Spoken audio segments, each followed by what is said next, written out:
So many people are so scared of failing that they think, well, I've written a book, but I'll never show it to anyone. I've got an idea, but what if it doesn't work?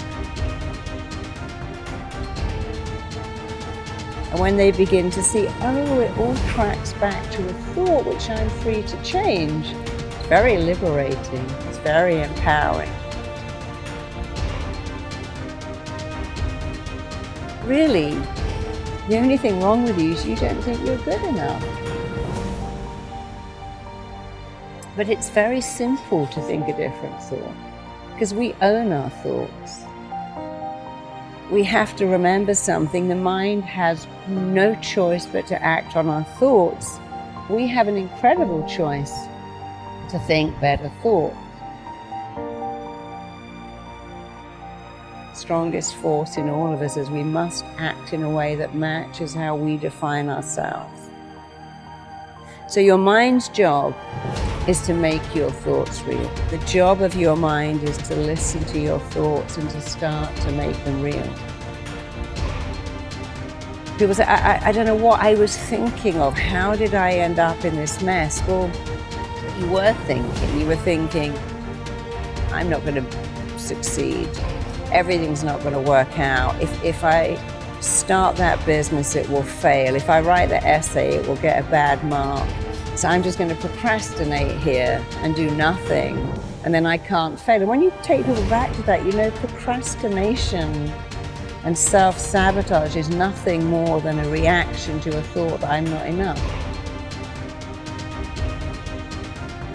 My mind believes that everything I tell it must be true, whether it's good or bad, helpful or very hurtful. So we've got to get into the excellent habit of saying, I can do this, I've got this has got my name all over it. No one can do this better than me. If they could, I can still do it my way.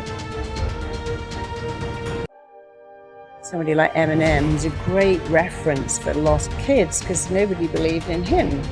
And nobody believed he could be a rapper, but here he is, and he put his anger into rapping, and then they go, oh yeah. But that's the thing, you get to edit your story, upgrade your story, rewrite your story, change your story. Your thoughts are yours to change. You're not your thoughts. Change them. So your life can change like that if you just get into the excellent habit and keep going of dialoguing better with you.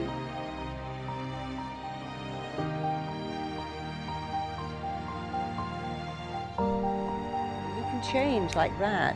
Can you change in 21 days? You can change in 21 seconds if you know how. In fact, you can change twice every day, first in the way you think and the second in the way you act.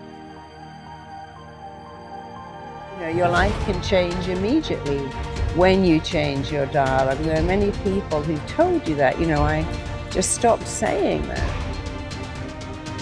So we all get a choice. Oh, I'm such an idiot, I forgot, I got that wrong. But then even when you get something wrong, well, what did you learn? You know, a person who never made a mistake, never made anything, your mistakes teach you. So even when you make a mistake, well, I learned something. I learned I'll never do that again. You know, occasionally when I'm traveling, I go, okay, we've forgotten our chargers. Let's always keep them in our travel bag. Let's always keep them there. When you make a mistake, it usually enhances your education if you learn from it.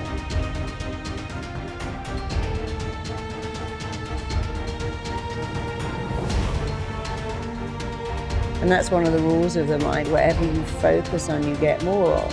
And you can't be in two lanes, so pick a better lane, go into that better lane, keep telling yourself better things, think better thoughts.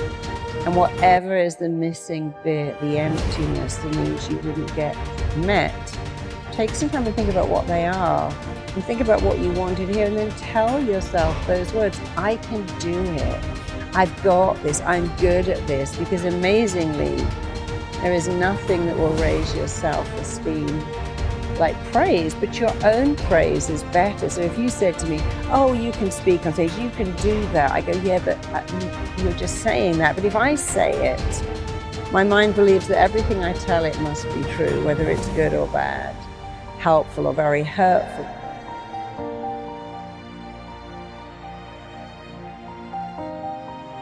Think of the words you want to hear, what I call the missing bit. What have you been longing to hear? Well, don't give that away and don't give that up. Start to say it yourself because it sinks in. Whoever's saying it, it sinks in. But when someone else says it, they might have an agenda. You're great, could you lend me some money? But when you say it, there is no agenda. Think of your unmet needs. The emptiness in you is what you didn't get as a kid. You didn't get love, you didn't get praise, you didn't get recognition, you didn't get celebrated, you didn't even get gifts, and that's horrible. But imagine if you could start to say those things. I matter, I'm significant, I'm lovable, I'm worthy, I'm enough. And then you'll start to fill up that emptiness. The not enoughness becomes enoughness. And actually, when you do it yourself, it's way more powerful anyway because you have no agenda.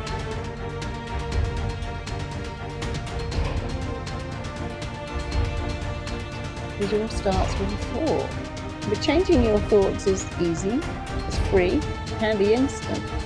And so I really like to simplify what makes humans tick, because what's the point of making it complicated? How does that help anyone who says, well, I'm messed up and so hard to change and people can't change? It's like, well, that's not correct. Who taught you that? From the minute you're born, you're changing.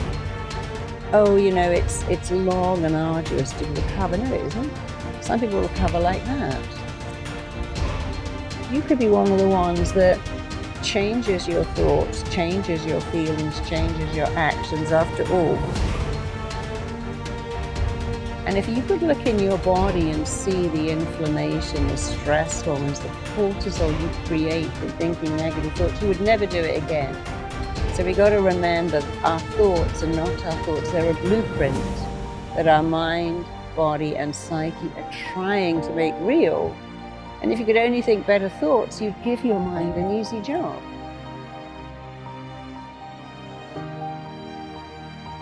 Your lovability's got nothing to do with the numbers on the scales or the numbers in your clothing label or the numbers on your birth certificate or the number of your followers. So we get very consumed by the number. I need to be thinner, taller, smarter, better grades, more followers. And you've got to stop all of that and just believe that you're great, and you can be even greater when you stop defining who you are by what the numbers say. And so we all have a gift, and I think your challenge is find out what you love to do and become brilliant at it. And we've all got something unique that we can do.